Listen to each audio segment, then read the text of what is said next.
ওকে, আজকে আবার ডাব খেতে চলে আসছি 12 টাকা দিয়ে, এই যে ডিউটি যাওয়ার পাশেই। ঠিক আছে,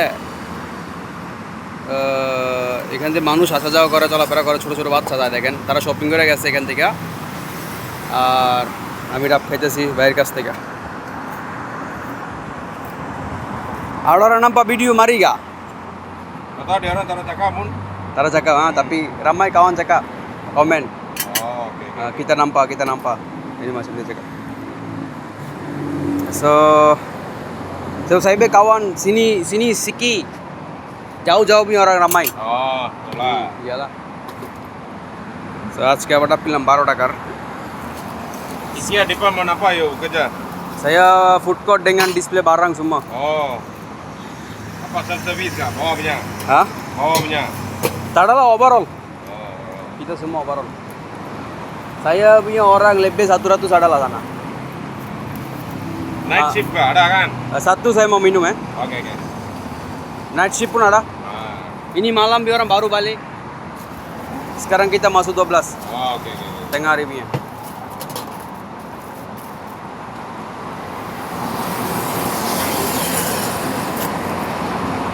যাই হোক,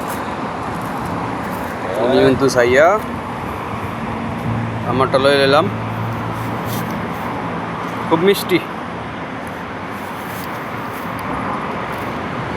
bagus. Oke. Thank you bang ya. Thank you bro. Thank you very much. Alright. Itu duit. Oke. তো চলে যেতেছি। দুটো ডাব লইলাম, একটা ম্যানেজারের জন্য। হাই ব্রো, ওকে sudah makan?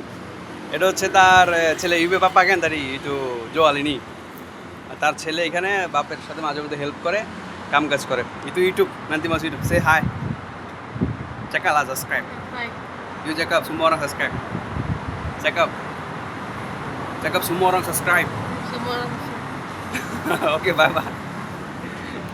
সে শরম পায়, লাজুক, মালু।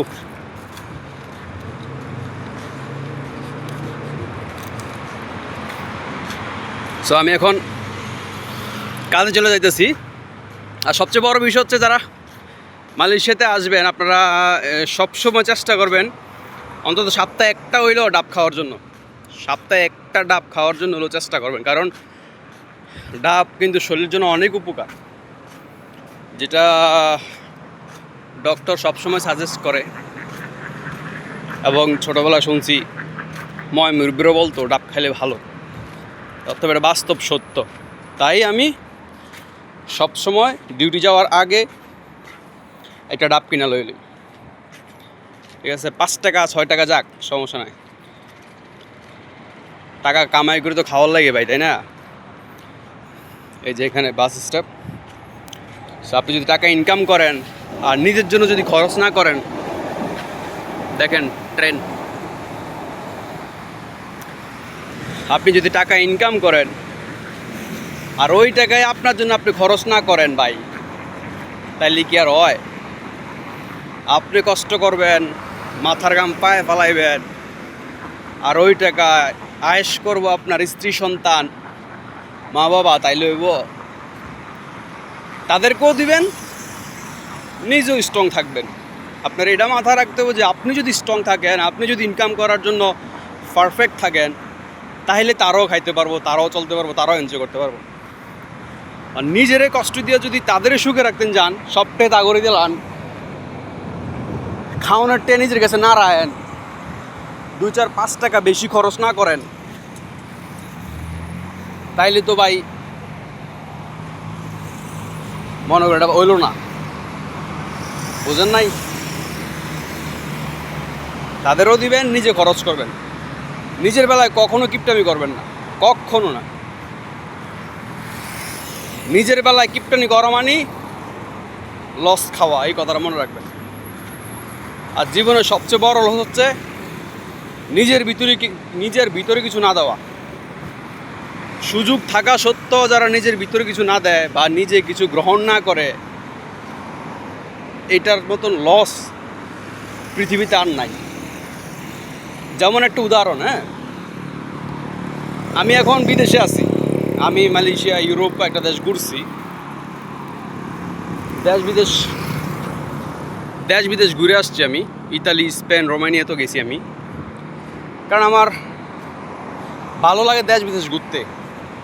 আমি চাই যে আমি দেশ বিদেশ ঘুরি, আমি চাই যে আমি ট্রাভেলিং করি, আমার ইচ্ছা, আমার মন চায়। এই ইচ্ছাটা আমি পূরণ করছি এই 25-26 বয়সেই। আমি যদি এটা 30 বছরের বয়সে থেকে করার চেষ্টা করতাম, তাহলে আমার ওই টাকা থাকতো কিন্তু শখটা থাকতো না। টাকা দিয়ে তখন আমি কী করতাম যদি শখটা না থাকতো? আর ওই শখটা নিয়ে আমি আফসোস করতাম। একটা সময় আমার খুব ইচ্ছা ছিল যাওয়ার, কিন্তু এখন টাকা আছে, ইচ্ছা নাই। ওই জিনিসটা মাথায় রাখতে হবে ভাই সব সময়, যে আমরা নিজেকে সবচেয়ে বেশি সময় দিতে হবে। নিজের জীবনের সময়টা যদি আপনি নিজেকে না দেন, নিজের জীবনের সময় যদি অন্যের জন্য ব্যয় করেন, তাহলে এই জীবনে সবচেয়ে বড় লস খাবেন। এই লস প্রজেক্টের আপনি দায় দিতে পারবেন না সারা জীবনে। এটা শুধু ট্রাভেলিং না, আপনার ইচ্ছা আছে আমেরিকা যাওয়ার কিন্তু টাকা নাই, তাইলে এই ইচ্ছার সমস্যা, এটা সাইডে রাখেন। ছোট ছোট ইচ্ছাগুলো পূরণ করেন। ছোট ছোট ইচ্ছা অনেক থাকতে পারে। যেমন আপনি নিজের প্রতি টাকা খরচ করেন হালকা পাতলা। যেমন আপনার মন চাইছে আজকে, আমি সাধারণ ভাষায় বলি, গ্রামের ভাষায় বলি, চর্বি কলা খাওয়ার জন্য, বা কেলা খাওয়ার জন্য, বা নারকেল খাওয়ার জন্য, অথবা তরমুজ খাওয়ার জন্য। কিন্তু আপনার কাছে টাকা আছে একদম কম, তবে একটা তরমুজ খাইলে টান টান পড়বো, তারপরেও খাইবেন, তারপরেও খাইবেন একটা তরমুজ। কি লেগা জানেন? কারণ এই যে এমন মনে হচ্ছে যে তরমুজ খাওয়ার জন্য টাকা কম, একটা সময় টাকা হইব তরমুজ খাইতে মন চাইতো না, অথবা খাওয়ার মতন রুচি থাকতো না, অসুস্থ থাকবেন। তখন আত্মীয় স্বজন দেখতে যাবো, 1000টা তরমুজ নিয়ে যাবো, এক টুকরা খাওয়ার মতন মন মানসিকতা এবং সুস্থ থাকতেন না। এই জিনিসটা খেয়াল রাখতে হবে ভাই। নিজের জীবনের প্রায়োরিটি সবার আগে। টাকা আমি ইনকাম করি, প্রবাসীদেরকে দেখি বেটা মাথার ঘাম পায়ে পালায়, কষ্ট করে, পরিশ্রম করে, স্ত্রী সন্তান বাবা মাদেরকে সুখে রাখার জন্য। আলহামদুলিল্লাহ তারাও সুখে থাকে। আরে ভাই, কিচ্ছু অংশ টাকা আপনার নিজের পিছিয়ে খরচ করেন। এক কাপড় দিয়ে বছরকে বছর ঈদ করেন কিল্লিগা? ইচ্ছা নাই, এটা নয় বাদ দিলাম। কাপড় চোপড় কোনো সমস্যা নাই, কাপড় পরলে যেই নতুন পরলে যে পুরান পরলে একই। প্রবাসী গেলে এটা কিছুই না, এটা কারোই মন চায় না নতুন পরতে, এটা আমি জানি। পরলেও ওরকম শান্তি পাওয়া যায় না, তাই কেউ পরে না। তবে খাওয়া দাওয়ার দিক দিয়ে ভাই আপনি কখনোই অবহেলা করবেন না। আপনার যদি মন চায়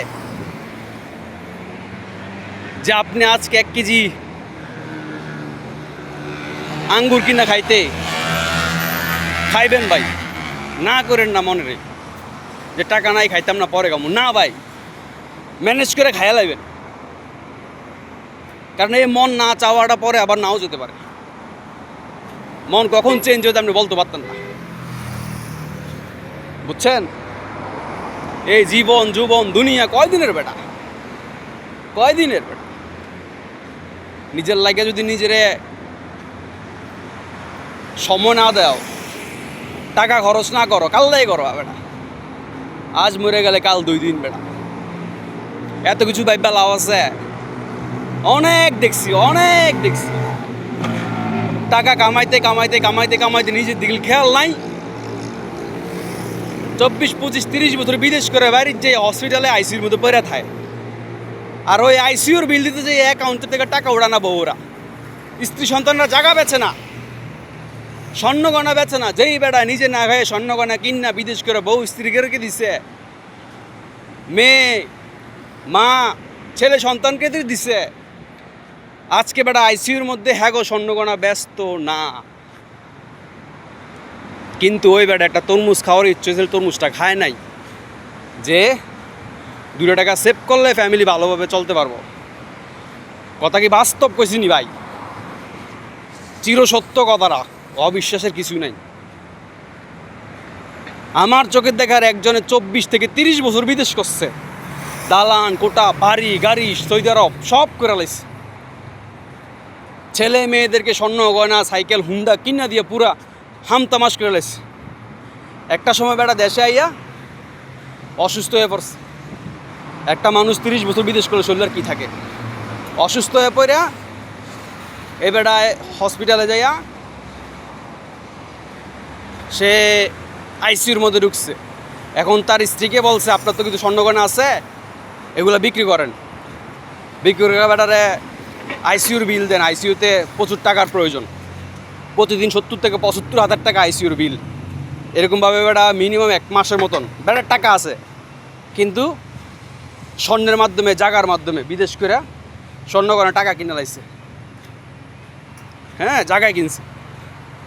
এমন জায়গা তো আর কেউ বেচতেছে না, ছেলেরা না করে, না জায়গা বেচা যাইব না, যা পারে যায় চিকিৎসা করেন, না হইলে ছাইরা দেন আইসিইউ থেকে।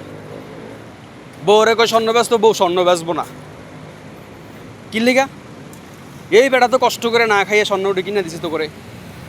এই বেটার উচিলায় তোরা আজকে এত বিল্ডিংয়ে চাঁদের নিচে ঘুমাস, এই বেটার উচিলে বালাবুরা খাইছস, এই বেটারই তোরা পাত্তা দেস না বা চিকিৎসার জন্য তোরা আগে আয়স না।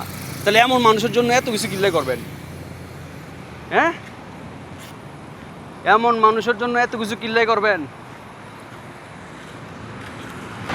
বলেন, আপনি বলেন, এমন মানুষের লেগে কিনলে আপনি জীবন সব ত্যাগ করবেন প্রবাসের মাটিতে? তাই প্রবাসের মাটি তো মানুষ বসবাস করে, এখানে এই দেশে মানুষও তো থাকে। তাইলে ওরা যদি ভালোভাবে বাস করতে পারে, আমরা প্রবাসীরা গেলে পারবো না? আপনি আপনার পিছিয়ে টাকা খরচ করবেন, নিজে কামাই করবেন, নিজে খরচ করবেন, বালাবুড়া খাইবেন, লোকাল মানুষের মতন চলবেন। বুঝতে পারছেন? প্রবাসী ভাইদেরকে বলছি, ভাইয়া হাত জোর করে বলি, ভাই অন্তত নিজের বডির দিকে খেয়াল করেন। সর্বপ্রথম নিজের পায়ে উঠে দেন। মা, বাপ, ভাই, বোন, স্ত্রী, সন্তান যারাই আছে সবাইকেই দেখতে হবে, ঠিক আছে? তবে আগে তো আপনাকে সুস্থ রাখতে হবে ভাই। আপনি যদি বালাবুড়া না খান, 2 টাকা সেভ করার জন্য যদি ইচ্ছা করছে একটা জিনিস খাইতে, এটা না খান, তাইলে কি আর হবে ভাই? কখনই না। তখন নিজে অসুস্থ হয়ে যাবেন, নিজে হসপিটালে ভর্তি হইবেন, না ফ্যামিলি শান্তি পাবো, না স্ত্রী সন্তান শান্তি পাবো, না আপনি শান্তি পাবেন।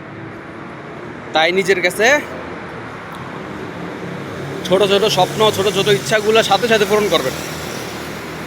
সামর্থ্যের ভিতরে থাকলে সবগুলো করবেন ইনশাআল্লাহ। তার কি, ভালো থাকবেন, সুস্থ থাকবেন। আজকে এই পর্যন্তই। আমি আমার ডিউটিতে প্রায় চলে আসছি। ডিউটিতে যাওয়ার সময় ভিডিওটা করছি, আমাকে দেখা যায় কিনা জানাইন। ঘামাই লাগছে কিন্তু। যাই হোক, আসসালামু আলাইকুম ওয়া রাহমাতুল্লাহি ওয়া বারাকাতুহু।